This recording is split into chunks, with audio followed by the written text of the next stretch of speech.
కజ్జికాయలు చేయడానికి ఇదిగోండి గోధుమ పిండి కలిపి పెట్టుకున్న ఒక అర కేజీ.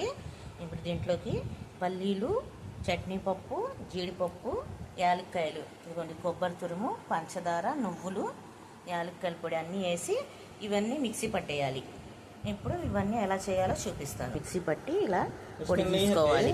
కొబ్బరిని పంచదార వేసేసి మొత్తం కలుపుకొని కజ్జికాయలు చేసేటప్పుడు వేసుకోవాలి పొడి. ఇప్పుడు ఇలా పూరి చేసి ఇందులో స్టఫింగ్ పెట్టుకోవాలన్నమాట. మేము ఇందాక చేసుకున్నాం కదా పొడి, ఇది కజ్జికాయల మౌలు ఉంటే అందులో వేసుకోండి, లేకపోతే ఇలా వేసి ఇలా ఒత్తుకుంటే చాలు.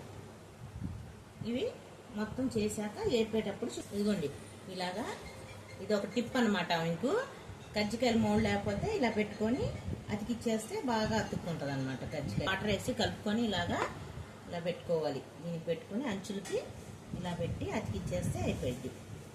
బాగా వస్తాయి. దీనికి కావాలన్న షేప్ ఇట్లా ఏదన్నా స్పూన్తో కానీ చాక్తో కానీ చేసుకోండి. వేపుకోవడమే. వేపుకొని కజ్జికాయలు రెడీ. ఎంతమందికి ఇష్టమో కామెంట్ చేయండి.